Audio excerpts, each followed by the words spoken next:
السلام علیکم عزیز طالبات، اسلامیت اختیاری کی آن لائن کلاس میں آپ لوگوں کو خوش آمدید۔ حدیث نمبر 24 کا ترجمہ اور تشریح ہم نے شروع کیا تھا پچھلے لیکچر میں۔ حدیث نمبر 24 ذرا طویل تھی، ہم نے اس کا نصف حصہ کل کے لیکچر میں کیا تھا اور اگلا نصف حصہ جو ہے وہ ہم آج کے لیکچر میں کریں گے۔ تو اس سے پہلے میں مکمل حدیث کا ترجمہ جو ہے وہ آپ لوگوں کے سامنے پڑھوں گی، جو کل ہم نے حصہ کیا تھا اس کا ترجمہ بھی آپ کے سامنے، تاکہ ایک مجموعی طور پر جو حدیث کا مفہوم ہے وہ ہماری نظر میں رہ سکے۔ اعوذ باللہ من الشیطان الرجیم، بسم اللہ الرحمن الرحیم۔ عن ابی ذر غفاری رضی اللہ تعالی عنہ عن النبی صلی اللہ علیہ وسلم فیما یرویہ عن ربہ عز وجل انہ قال۔ ابو ذر غفاری رضی اللہ تعالی عنہ سے نبی کریم صلی اللہ علیہ وسلم ان میں سے جو روایت کرتے ہیں کہ اپنے رب سے، رب عز و جل سے وہ روایت کرتے ہیں کہ وہ فرماتا ہے، یا عبادی انی حرمت الظلم علی نفسی وجعلتہ بینکم محرما فلا تظالموا۔ اے میرے بندو، بے شک میں نے حرام کیا ہے ظلم کرنا اپنی ذات پر، اور میں نے اسے حرام کیا ہے تمہارے درمیان بھی، بس تم ایک دوسرے پر ظلم نہ کرو۔ یا عبادی، اے میرے بندو، کلکم، تم سب، ضال، گمراہ ہو، الا من ہدیتہ، سوائے اس کے جس کو میں ہدایت دے دوں، فاستشہدونی، پس تم مجھے سے ہدایت مانگو، اہدکم، میں تم کو ہدایت دوں گا۔ یا عبادی، اے میرے بندو، کلکم جائعن، تم سب بھوکے ہو، الا من اطعمتہ، مگر وہ جس کو میں کھانا کھلاؤں، فاستطعمونی، پس تم مجھے سے کھانا مانگو، اطعمکم، میں تمہیں کھانا کھلاؤں گا۔ یا عبادی، اے میرے بندو، کلکم، تم سب عارن، ننگے ہو، الا، مگر، من کسوتہ، جسے میں لباس پہناؤں، فاستکسونی، پس تم مجھے سے لباس مانگو، اکسکم، میں تمہیں لباس پہناؤں گا۔ یا عبادی، اے میرے بندو، یہاں تک حدیث کا جو اتنا حصہ ہے اس کی تشریح بھی ہم کل کر چکے ہیں، ترجمہ بھی۔ اس سے آگے جو حدیث کا حصہ ہے اس کا ترجمہ بھی ہم آج کریں گے اور تشریح پر بھی نظر ڈالیں گے۔ یا عبادی، اے میرے بندو، انکم، بے شک تم، تخطئون، تم خطائیں کرتے ہو، تم غلطیاں کرتے ہو، باللیل والنہار، باللیل رات کو بھی، اور النہار دن کو بھی۔ یا عبادی، اے میرے بندو، انکم، بے شک تم، تخطئون، غلطیاں کرتے ہو، باللیل والنہار، رات کو اور دن کو، اور انا، میں، اغفرو، بخشتا ہوں، الذنوب، گناہ، وانا اغفر الذنوب، اور میں گناہ بخشتا ہوں، جمیعاً، سب، فاستغفرونی، پس تم مجھے سے بخشش مانگو، اغفر لکم، میں تمہیں بخش دوں گا، وانا اغفر الذنوب جمیعاً، فاستغفرونی اغفر لکم، اور میں گناہ بخشتا ہوں سب، بس تم مجھ سے بخشش مانگو تو میں تمہیں بخش دوں گا۔ یا عبادی، اے میرے بندو، انکم، بے شک تم، لن، ہرگز نہیں، تبلغو، قدرت رکھتے یا طاقت رکھتے ہیں، ضری، مجھے نقصان پہنچانے کی، فتضرونی، کہ تم مجھے نقصان پہنچا سکو۔ اے میرے بندو، بے شک تم ہرگز قدرت نہیں رکھتے مجھے نقصان پہنچانے کی کہ تم مجھے نقصان پہنچاؤ، اور لن، ہرگز نہیں، تبلغو، تم قدرت رکھتے ہیں، ولن تبلغو، اور تم ہرگز قدرت نہیں رکھتے، نفعی، مجھے نفع پہنچانے کی، فتنفعونی، کہ تم مجھے نفع پہنچا سکو۔ یا عبادی، اے میرے بندو، لو، اگر، انا، یہ کہ، اولکم، تم سے پہلے، و آخرکم، اور تم سے پچھلے، و اور آخرہ پچھلے کم تم سے، و اور انسا انسان کم تمہارے، و انسا کم اور تمہارے انسان، و اور جنکم تمہارے جن،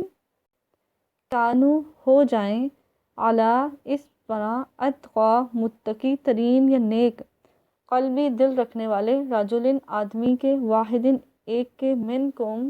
تم میں سے، ما زیادہ نہیں زیادہ کرے گا، ذالکا یہ، فی ملکی میری بادشاہت میں، شیئن کچھ بھی۔ اے میرے بندو، اگر ایسا ہو کہ تم سے پہلے اور تم سے پچھلے اور تمہارے انسان اور تمہارے جن سب نیک ہو جائیں، تو یہ سب بھی متقی ہو کر یا نیک بن کر میری بادشاہت میں کوئی ذرا سا بھی اضافے کا باعث نہیں بنیں گے۔ یا عبادی اے میرے بندو، لو اگر، انا ایسا ہو کہ اولکم تم سے پہلے، و آخرکم اور تم سے پچھلے، و انسکم اور تمہارے انسان، و جنکم اور تمہارے جن، کانو ہو جائیں علی افجری علی پر یا طرح، افجری فاجر یعنی گنہگار، بدبخت، قلب رجلن آدمی کے، واحدن ایک آدمی کے دل کی طرح، منکم تم میں سے، ما نقصا نہیں کم کرے گا، ذالکا یہ، من ملکی میری بادشاہت سے، شیئن کچھ بھی۔ اے میرے بندو، اگر تم سے پہلے اور تم سے پچھلے تمہارے انسان اور تمہارے جن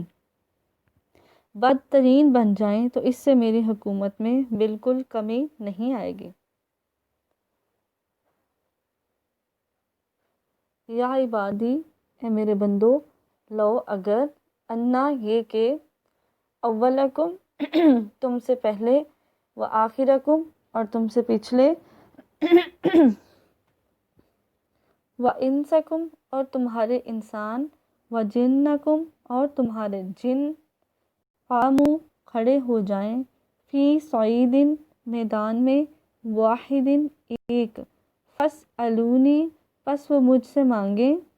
فأعطیت پس میں دوں گا، کل واحدن ہر ایک کو، مسألتہ جو اس نے مانگا۔ اے میرے بندو، اگر ایسا ہو کہ تم سے اگلے یعنی جو تمہارے آنے سے پہلے تمام لوگ گزر چکے ہیں وہ آخرکم اور تمہارے پچھلے یعنی تمہارے مرنے کے بعد جتنی نسلیں آئیں گی اور جتنے انسان آئیں گے وہ سب، و انسکم اور تمہارے انسان، و جنکم اور تمہارے جن کھڑے ہو جائیں میدان میں اور وہ مجھ سے مانگنے لگ جائیں، پس میں دوں ہر ایک کو جو اس نے مانگا، تو ما ناقصا نہیں کمی کرے گا، ذالکا یہ، مما اس میں سے کہ جو عندی میرے پاس ہے۔ یعنی اگر تمام مخلوقات کھڑی ہو جائیں ایک میدان میں اور اللہ تعالیٰ ان کو وہ عطا کرنے لگ جائیں جو وہ مانگتے ہیں، تو اتنے زیادہ تعداد والوں کو عطا کرنے سے بھی اللہ تعالیٰ کی بادشاہت میں یا اس کے خزانوں میں کوئی کمی نہیں آئے گی۔ الا مگر، کما جیسا کہ، ینقصو کمی کرتی ہے، المخیط سوئی، اذا جب، ادخلا وہ داخل کی جائے، البحر سمندر میں۔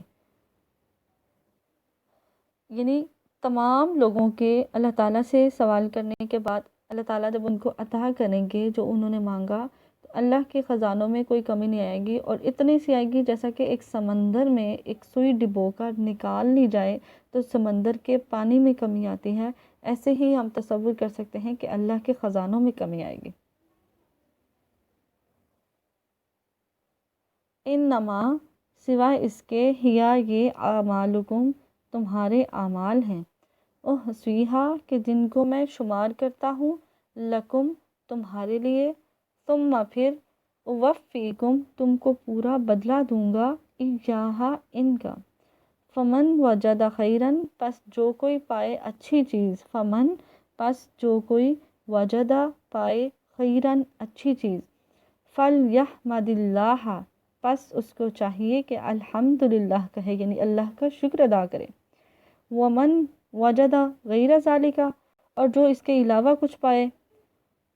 فلا پس نہ یلومنا وہ ملامت کرے،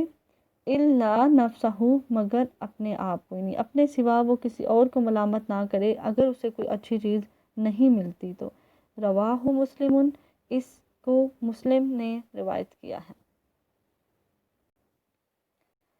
اب میں ایک دفعہ تمام حدیث کا بامحاورہ ترجمہ آپ کے سامنے پڑھتی ہوں۔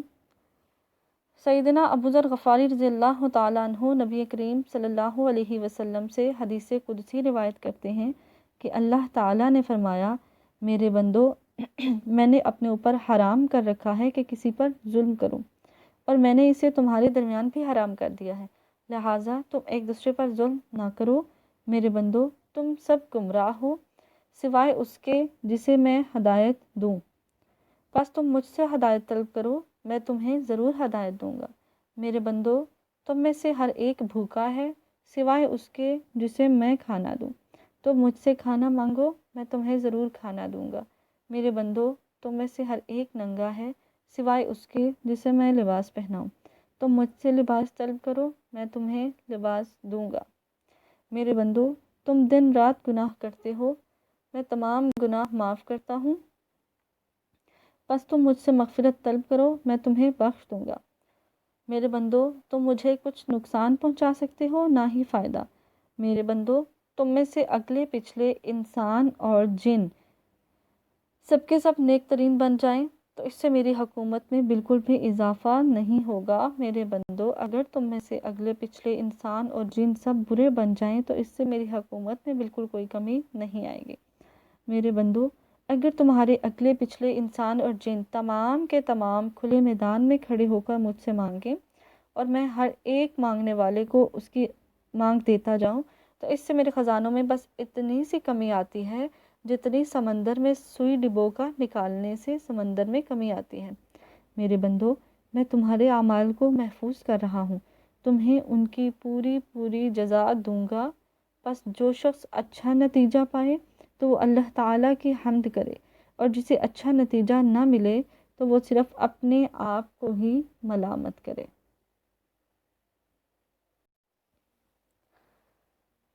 حدیث کا جو تشریح طلب حصہ ہے جہاں سے ہم آج شروع کریں گے،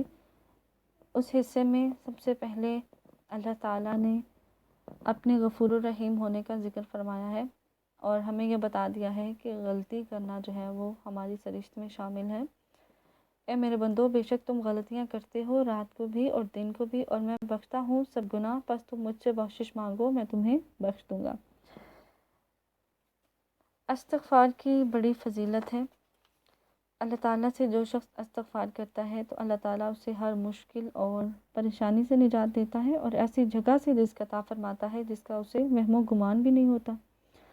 استغفار کی اسی فضیلت کی وجہ سے حضور صلی اللہ علیہ وسلم ایک دن میں 100 سے زیادہ مرتبہ استغفار کیا کرتے تھے، اور اللہ کے پیغمبر تھے، اللہ کے محبوب پیغمبر تھے، اس کے باوجود انہوں نے استغفار پر بہت زیادہ انحصار کیا اپنی زندگی میں، اپنے دنوں میں، اپنی راتوں میں۔ اور ہم تو عام انسان ہیں، انسان خطا کا پتلا ہے، صرف انبیاء معصوم ہوتے ہیں، انبیاء کے علاوہ کوئی بھی انسان معصوم نہیں ہو سکتا، گناہوں سے پاک نہیں ہو سکتا، انسانوں سے غلطیاں ہوتی ہیں، خطائیں ہوتی ہیں، لیکن اللہ کی رحمت اور اس کی مغفرت کے دروازے انسانوں کے لیے بند نہیں ہوتے۔ انسان اگر ڈھیروں ڈھیر گناہ کر کے بھی سچے دل سے تائب ہو جائے، اللہ تعالیٰ سے بخشش مانگے تو اللہ تعالیٰ اس کی بخشش فرما دیتے ہیں، کیونکہ اللہ تعالیٰ نے خود قرآن مجید میں اعلان فرمایا ہے، ان اللہ غفور الرحیم، کہ بے شک اللہ تعالیٰ غفور الرحیم ہے۔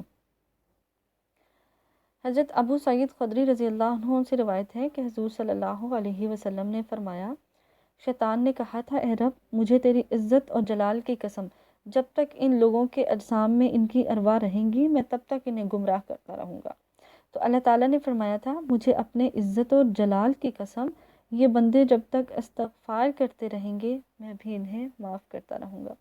اس قدر غفور الرحیم ہمارا رب ہے، اتنا شفیق ہے ہمارے اوپر، وہ اس انتظار میں رہتا ہے کہ کب میرے بندے میرے سے توبہ کریں، استغفار کریں، اور میں اپنے بندوں کو بخش کر اپنی جو ہے اپنے غفور ہونے کا اظہار کر سکوں۔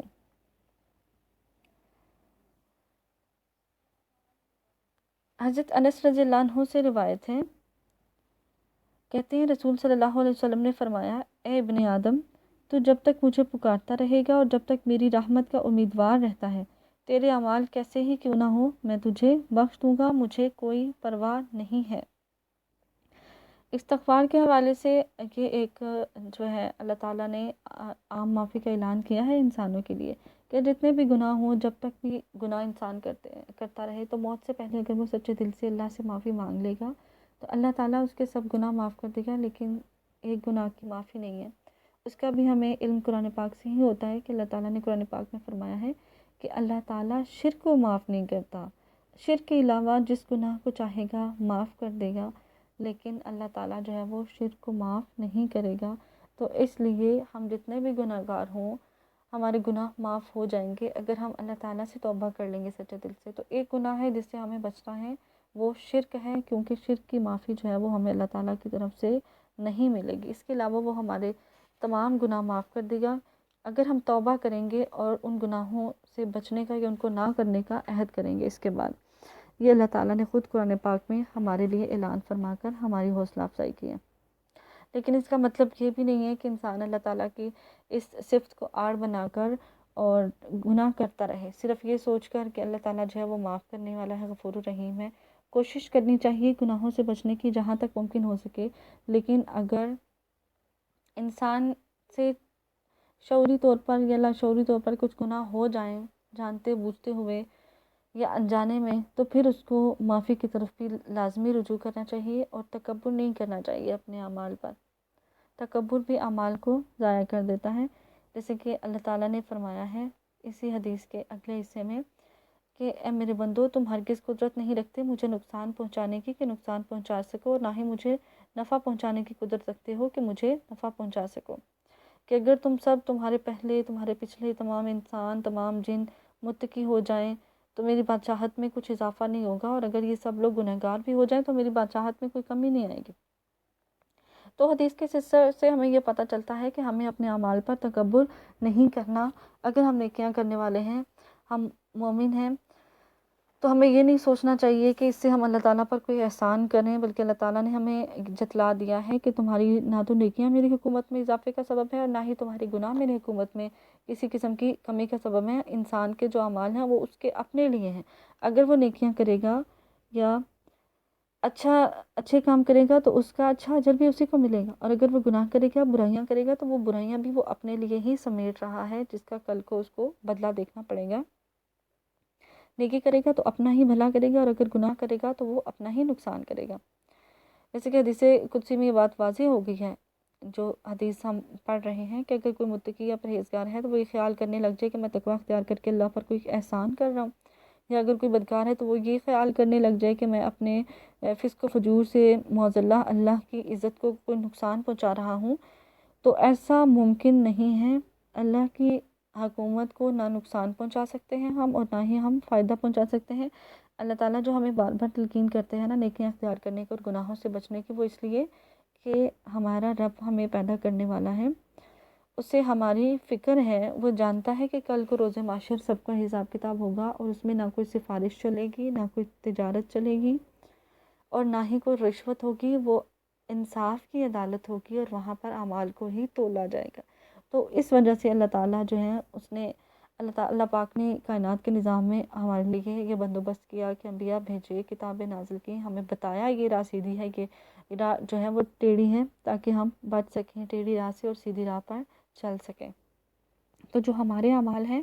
وہ ہمارے ہی اپنے ہی لیے ہیں، ان سے ہم اللہ تعالیٰ کی ملکیت اور بادشاہت کو نہ وسیع کر سکتے ہیں اور نہ ہی اس کو کوئی نقصان پہنچا سکتے ہیں۔ اللہ تعالیٰ نے ارشاد فرمایا ہے قرآن پاک میں، للہ ما فی السماوات و ما فی الارض، جو کچھ آسمانوں میں ہے اور جو کچھ زمین میں ہے سب اللہ ہی کے لیے ہے۔ یعنی کہ ہم سب کچھ اللہ تعالیٰ کی بادشاہت میں ہے، موجود ہے پہلے سے ہی، تو ہم جب سب کچھ ہی اس کا ہے تو اب اس میں اضافے کی کیا گنجائش ہے، اور ہر چیز جب اس کے تصرف میں ہے تو ہماری کیا اوقات کہ ہم اس میں کسی بھی قسم کی کمی کر سکیں۔ بلکہ یہ دنیا دارالامتحان ہے، یہاں پر ہم امتحان دینے کے لیے آئے ہیں جس کا رزلٹ ہمیں آگے جا کر ملے گا۔ تو اس لحاظ سے ہمیں اچھے اعمال جو ہیں وہ ہماری اپنی ضرورت ہیں، تاکہ کل کو ہمیں ان اعمال کا اچھا بدلہ ملے. جب نامہ اعمال ہمارے سامنے آئے گا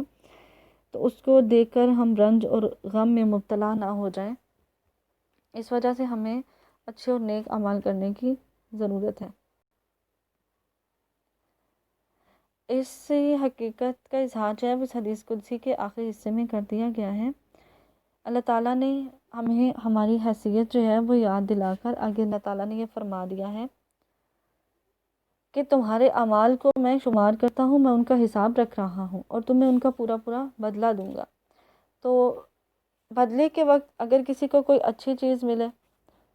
تو اسے میرا شکر کرنا چاہیے، اور اگر اس کو اچھی چیز کے علاوہ یعنی اگر اس کا نتیجہ برا نکلتا ہے، وہ برا بدلہ اس کو ملے گا، تو وہ مجھے ملامت نہیں کرے، وہ اپنے آپ کو ملامت کرے. جیسے کہ اسی حدیث کے پہلے حصے میں اللہ تعالیٰ نے فرمایا ہے کہ اللہ نے اپنی ذات پر حرام رکھا ہے کہ وہ بندوں پر ظلم کرے. یعنی اللہ تعالیٰ اپنے بندوں پر ظلم نہیں کرتا، بلکہ انسان خود ہیں جو اپنے اوپر ظلم کرتے ہیں. تو آخرت میں اگر کسی کو برا اجر ملتا ہے یا اس کی مرضی کے مطابق اس کو بدلہ نہیں ملتا تو وہ صرف اپنے آپ کو ملامت کرے گا، وہ اللہ تعالیٰ کی ذات کی طرف نہیں دیکھے گا کہ اللہ کی ذات جو ہے اس نے میرے اوپر ظلم کیا ہے، کیونکہ اللہ تعالیٰ نے حرام قرار دیا ہے اپنے بندوں پر ظلم کرنا، اور وہ اپنے بندوں پر ظلم نہیں کرتا، بلکہ انسان خود برائی میں اپنے آپ کو ڈال کر، اپنے نفس کو برائی پر آمادہ کر کے اور برے کام کر کے اپنی جان کو خسارے میں ڈالتے ہیں اور نقصان کی طرف لے کر جاتے ہیں. باوجود اس کے کہ حدیث میں، قرآن میں بار بار ہمیں وارن کیا گیا، ہمارا انجام جو ہے برا انجام بھی ذکر کر کے اچھے انجام کی خوشخبری بھی دے کے بار بار ہمیں تنبیہ کی جاتی ہے، وارن کیا جاتا ہے. اس کے باوجود اور جانتے ہوئے سمجھتے ہوئے اگر ہم نیکی کی راہ پر نہیں چلتے اور اپنے لیے برائیوں کو آسان بناتے ہیں تو پھر آخرت کی ملامت جو ہے وہی ہمارے حصے میں آئے گی جو ہم اپنے آپ کو کریں گے. اللہ تعالیٰ آپ کو، مجھے، ہم سب کو برے انجام سے بچائے اور نیک انجام کے لیے کوشش کرنے والا بنائے اور ہماری کوششوں کو کامیاب کرے. جزاک اللہ.